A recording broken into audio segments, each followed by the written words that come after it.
da TV Serra Norte, pessoal do YouTube, estamos de volta aqui com mais um Mundo do Vôlei.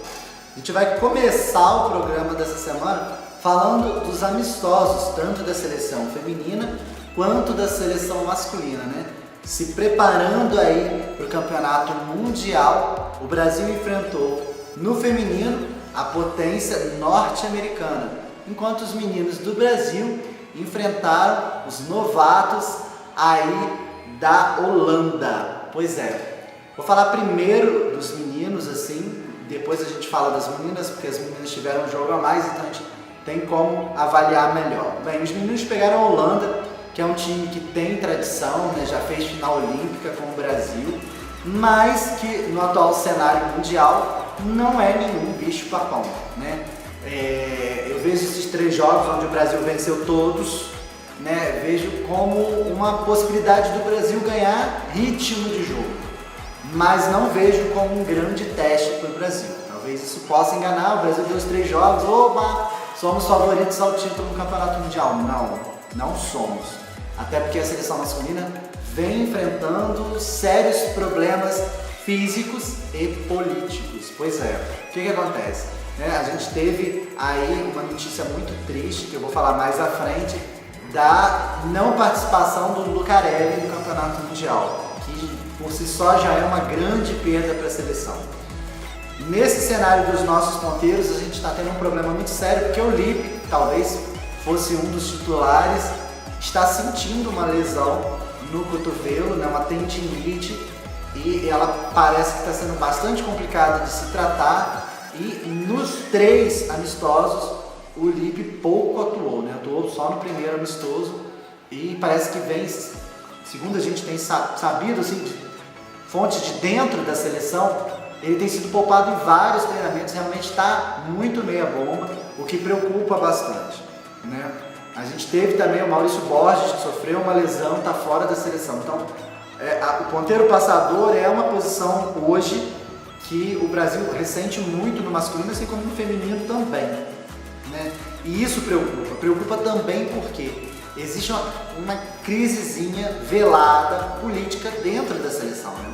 Parece que o Renan ainda não se impôs na seleção como técnico e está sofrendo aí para passar por cima de decisões dos pseudo-senadores, né? Liderados aí por Bruninho, a galera que já está há mais tempo na seleção, meio que está comandando mais do que o técnico. E eles são contra a saída do Lipe, que seria o lógico, porque você chegar no campeonato mundial sem condições físicas, se não for o top dos top, você pouco vai ajudar o grupo. E não é o caso do Lipe. Então, talvez, por questões físicas, por favor, nada técnico, nada contra o Lipe, mas por questões físicas, deveria sim o atleta ser cortado. E isso até agora não aconteceu. Então isso parece que está causando um mal-estar, principalmente entre os ponteiros que estão treinando na seleção, de não se saber o que vai acontecer e quem realmente vai chegar lá. Isso é complicado, isso preocupa. A gente não pode tirar essas 3 vitórias contra a Holanda como um sinal verde, beleza, estamos no caminho certo. Não.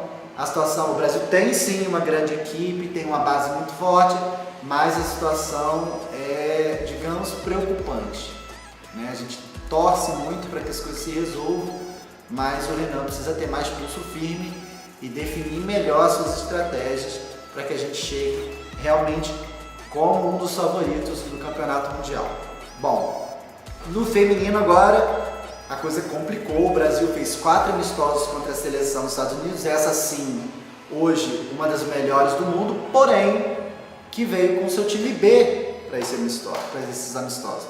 O time B dos Estados Unidos é um time fortíssimo também, é impressionante a capacidade que os Estados Unidos têm, sem ter uma liga profissional, de formar atletas, né? A formação universitária, né? O voleibol lá é basicamente universitário, a formação universitária é muito forte e o Kurt Kittle ele tem nas mãos assim, um plantel grandioso, não somente em número, mas também em qualidade. Então ele trouxe um time B que não tomou muito conhecimento da seleção brasileira não, uma seleção brasileira que ainda não contou nesses amistosos, nem com a Garay, nem tampouco com a Natália. A gente teve a volta aí da Thaísa, que a gente viu que ainda não está totalmente em forma, precisa melhorar muito o ritmo de jogo. A Thaísa Nunca foi uma central muito rápida, né? Ela se valia sempre mais da sua potência e da sua altura, mas depois desse tempo todo parado, ela está bastante lenta, principalmente no deslocamento de bloqueio, que é vital para uma pessoa que joga como central.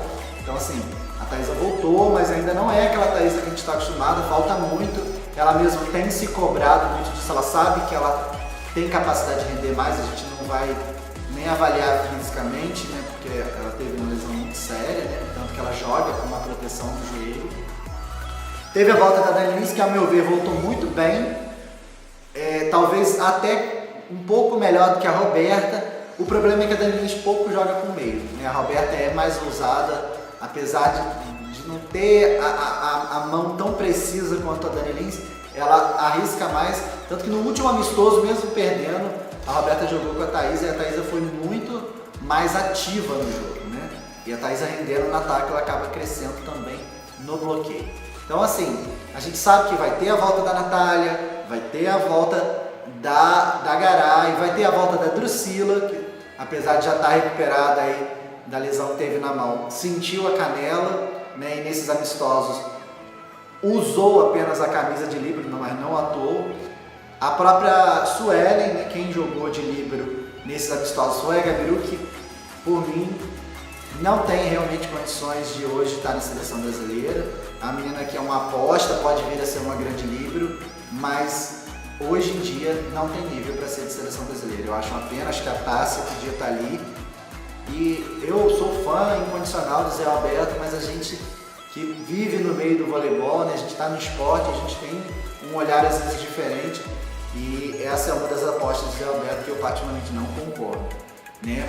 A gente sabe que até o Mundial aí tem pouco tempo. O Brasil agora, início de setembro, vai jogar a Montreux, né, na Suíça, que vai ser um grande laboratório, né? A gente já deve ter a Garay de volta, a Natália ainda não é certo, né? Mas o Brasil já vai estar aí às vésperas do Mundial e a gente espera que o time tenha evoluído bastante. O sistema de bloqueio e defesa do Brasil não está nem perto do que pode render. A gente sabe que o Zé Roberto prima pelo sistema defensivo. A recepção do Brasil é uma coisa que preocupa. A gente falou dos ponteiros do masculino.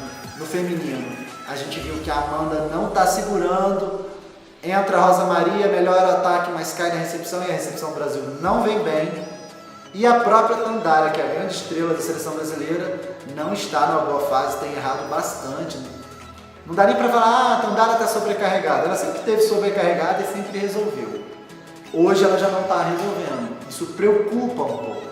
Talvez não seja nem uma questão técnica, porque isso ela tem bastante, mas acredito que o Zé Alberto tem habilidade para verificar isso. Pode ser uma coisa psicológica, emocional, não sei. Mas a gente tem que recuperar a Tandara para que ela chegue no Mundial realmente na ponta dos cascos. Não só a Tandara, mas como a seleção toda. Então assim, o prognóstico que eu posso traçar para as duas seleções brasileiras é um sinal amarelo. Tá? Eu não diria um vermelho, não vai fazer vergonha, não acredito nisso. Mas também a gente está um pouco longe do verde. Não vejo o Brasil hoje, principalmente no masculino, como um dos favoritos ao título.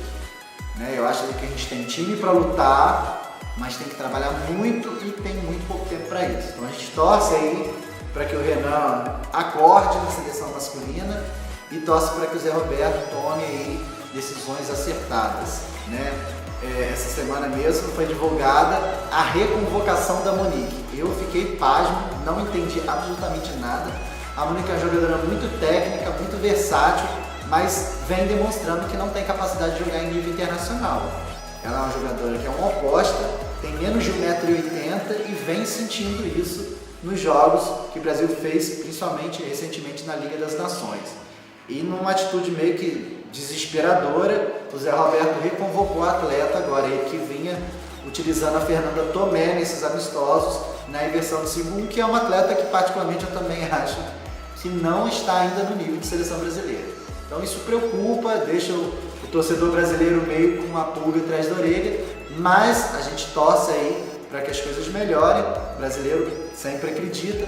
A gente espera que realmente até o início do Campeonato Mundial em setembro a gente tenha uma mudança de quadro aí bastante positiva. Bom, depois desse bate-papo aí, dessa passagem aí pela como está a situação das seleções brasileiras masculina e feminina, a gente vai dar um giro agora no saque rápido.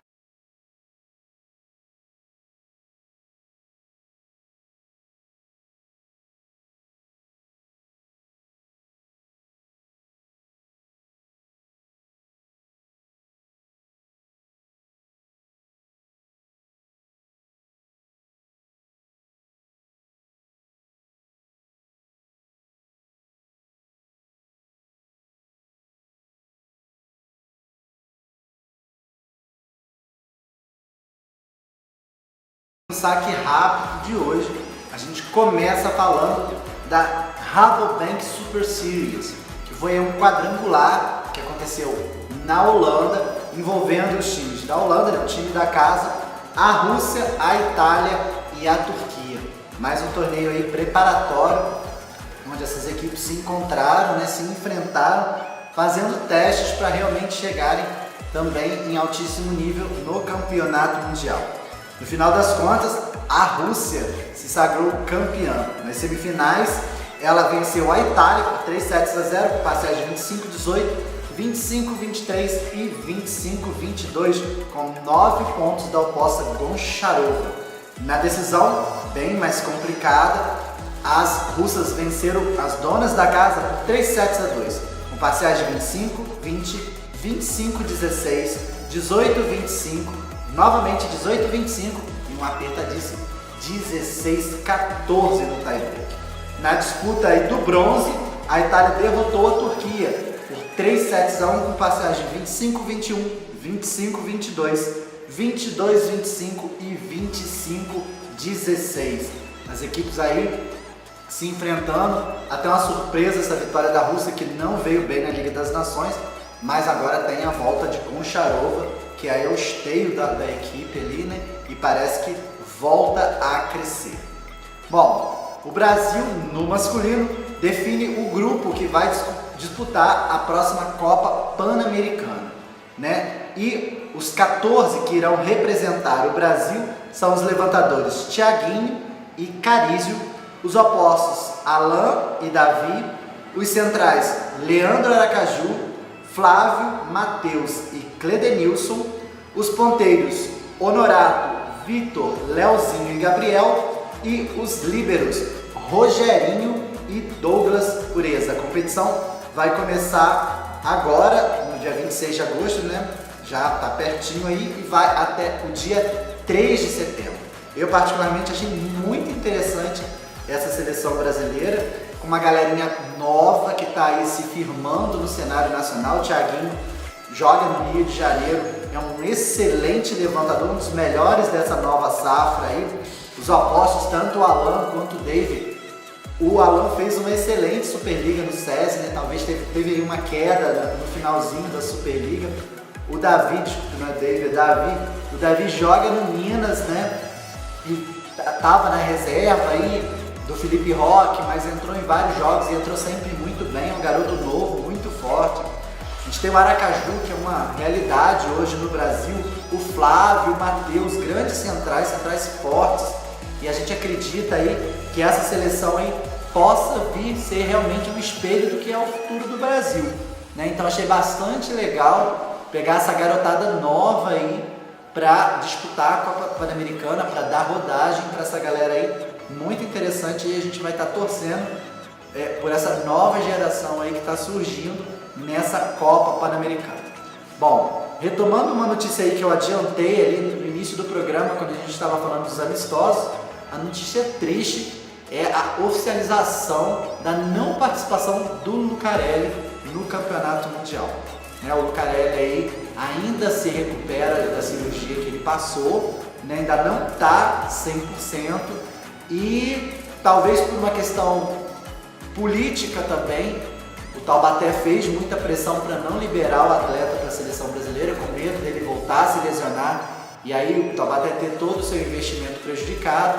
E o Lucarelli foi sim convocado, mas pediu dispensa, o que causou uma situação bem constrangedora, porque na verdade todos sabiam que ele não iria, então talvez não deveria nem ter sido convocado, mas foi convocado, pediu dispensa e o Lucarelli está fora da seleção brasileira.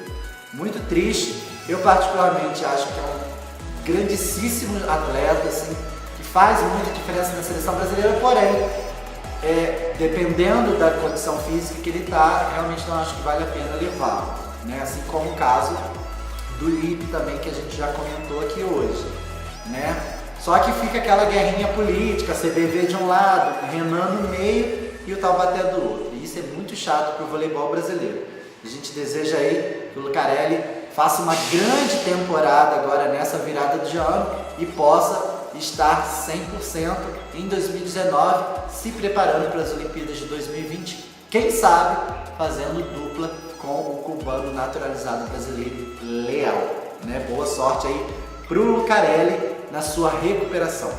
E falando aí do Lucarelli, Leal, grandes ponteiros, a gente vai falar de uma grande ponteira no Personalidade do Vôlei.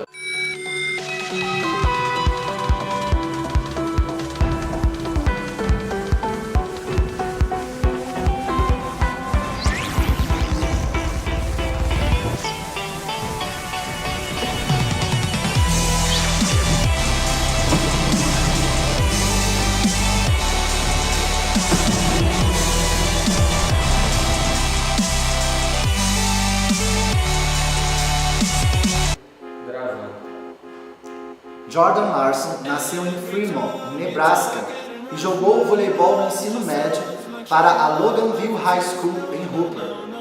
Começou sua carreira de vôlei universitário na Universidade de Nebraska em 2005. Naquele ano, foi considerada pela Associação de Treinadores de Vôlei dos Estados Unidos como a melhor atacante da região central do ano e a caloura do ano da 12ª conferência. Ela também ajudou o Huskers a terminar em segundo lugar o campeonato voleibol feminino da NCAA. Larson se juntou à seleção feminina dos Estados Unidos em 2009. Em sua primeira temporada, ela jogou a Copa Pan-Americana, o Grand Prix e o Campeonato Continental da Norseca. Também jogou pelo Dinamo de Kazan da Rússia durante toda a temporada. Em 2010, Larson começou todos os 7 jogos na Copa Pan-Americana e os Estados Unidos conquistaram a medalha de bronze. No Grand Prix feminino, ela jogou todos os 14 jogos e os Estados Unidos se sagraram os campeões do torneio. No ano seguinte, Larson começou 13 dos 14 jogos no Grand Prix e ajudou os Estados Unidos a vencer novamente o evento. Os Estados Unidos venceram também o Campeonato Continental Feminino da Norseca. Na Copa do Mundo, conquistaram a medalha de prata e também se classificaram para as Olimpíadas de 2012. Em 2012, venceram o Grand Prix e também a medalha de prata nas Olimpíadas.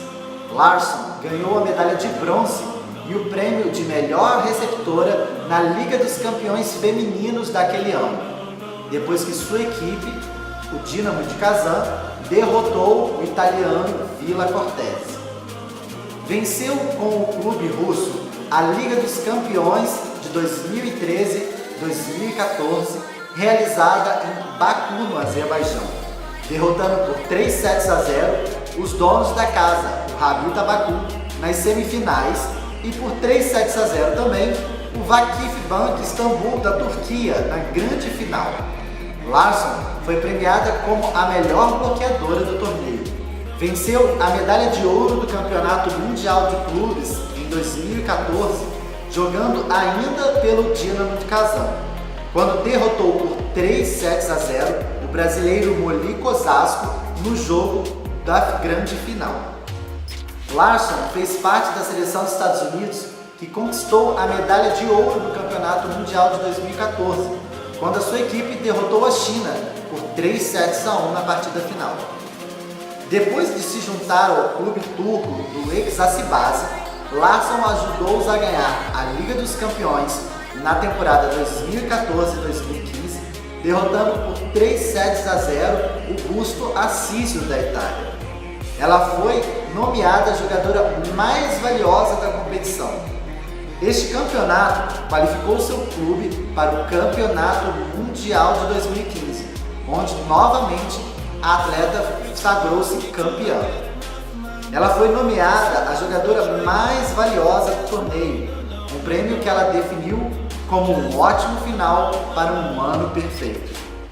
Um ano depois, ela marcou o último ponto do seu clube na semifinal contra o Vakif Bank e elas se tornaram o primeiro clube do mundo a vencer o campeonato mundial defendendo sua coroa nas Filipinas durante o Campeonato Mundial de Clubes de 2016. Também se tornou o primeiro e único jogador a vencer o Campeonato Mundial de Clubes por 3 anos consecutivos. Em 2017, Larsson ganhou o prêmio de melhor atacante do Grand Prix e em 2018 venceu a primeira edição da Liga das Nações.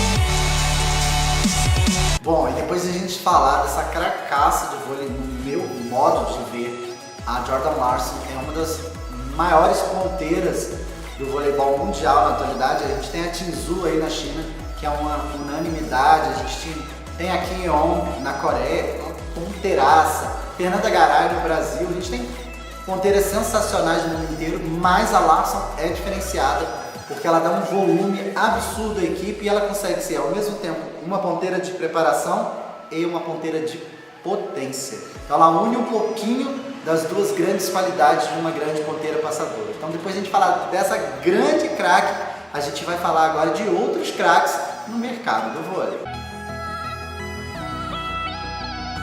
A gente começa falando do time de Camboriú, né? O time que foi vice-campeão da Superliga B, está chegando agora na Superliga A para a próxima temporada e sofreu alguns percalços aí. O time que tinha a sua base em Londrina, né, por problemas financeiros, se transferiu agora para Camboriú e foi um dos últimos, se não o último, a entrar efetivamente no mercado atrás de novas contratações. Então, Camboriú acabou de divulgar que contratou 2 opostas para a equipe, a canhotinha Ariane, que era reserva no Bauru, no vôlei Bauru na última temporada, e a Liza, que era reserva da Destiny Hooker no Minas Tênis Clube. São 2 apostas aí novas, meninas que vêm da base, que vêm crescendo aí e podem realmente trazer um ar mais fresco aí às veteranas de Camboriú. Falando em veterana, a Ivna, que foi contratada também pelo Camboriú, que é ponteira oposta, vinha para jogar como oposta. Com essas 2 contratações deve realmente ser deslocada para a ponta de rede, trazendo aí um poderio de ataque ainda mais forte para as meninas do Sul. Falando em opostas, a gente vai falar agora do Rino de Barueri. O time de José Roberto Guimarães renovou com a polonesa Skoronska. Pois é, a Skoronska que jogou o ano passado em Barueri, né, vinha aí de uma cirurgia, pensava inclusive em terminar a sua carreira, renovou e vai fazer mais uma temporada agora no Brasil. E o que pode se dizer é que a gente espera um pouco mais dela, né? Ela vinha de uma lesão muito séria, uma cirurgia no joelho, agora plenamente recuperada, já treinando desde o início da temporada com seu time. Skoronska pode fazer a diferença sim em Barueri e pode fazer aí brilhar novamente a sua estrela no voleibol mundial. Barueri que chamou também a Amanda para o seu plantel, né? A Thaisa renovou, trouxe a Dani Lins. É um time aí perigoso que pode surpreender os grandes. Bom, a gente vai terminar agora o mercado do vôlei falando de um problema muito chato que a equipe do Taubaté teve, né? O central Otávio teve uma lesão no último jogo da Copa São Paulo, na semana passada, né? Ele rompeu o ligamento do tornozelo, passou por uma cirurgia essa semana, na última terça-feira, né? Graças a Deus transcorreu tudo bem, mas o Otávio só volta no final dessa temporada que ele se inicia, então ele está completamente fora da temporada 2018-2019, o que deixou o Taubaté numa situação bastante complicada, visto que já tinha contratado tanto o Uriarte, o levantador Uriarte, quanto o ponteiro Facundo Conte, os dois argentinos, fechando assim as duas vagas as duas vagas de estrangeiros na equipe. Então, como o plantel nacional já está todo fechado, né? A gente não tem grandes nomes no Brasil hoje para serem contratados, o time aí vai apelar para uma prata da casa, o David, o central David Júnior, que já jogou em Taubaté e vinha atuando no Vivo Valentia da Itália. Vai ser, tudo indica, tá, gente? Não foi oficializado, mas tudo indica que o David vai ser aí repatriado e deverá fazer as vezes do central Otávio em Taubaté. Não me desfazendo do David, é um excelente jogador, mas vai ter sim uma queda de rendimento na equipe Taubaté, porque o Otávio é jogador de seleção brasileira, né? É um jovem bastante promissor que vem aparecendo nos últimos anos e sim vai fazer muita falta, né? O que acabou gerando uma grande crise dentro da equipe, até porque o treinador já vinha sendo questionado pela contratação do Uriarte, né? Já no mundo do voleibol todos sabem que a contratação do Uriarte foi uma imposição do Facundo Conte, né? Quando o Taubaté procurou o Conte para ser contratado, foi uma imposição que o Uriarte viesse junto e muita gente não concordou com isso. Então a coisa está bem complicadinha politicamente dentro da equipe de Taubaté. A gente torce aí para que tudo se resolva e que o time possa vir fazer novamente uma grande temporada. É um time muito bem montado, um time muito forte e que está entre os melhores do Brasil. Bom, galera, a gente vai ficando por aqui hoje, mas eu aguardo vocês novamente na semana que vem. Fiquem ligadinhos aí, porque a gente está quase começando já o Campeonato Mundial, então a gente vai ter muito assunto para falar, tá ok? Um beijo grande e até lá!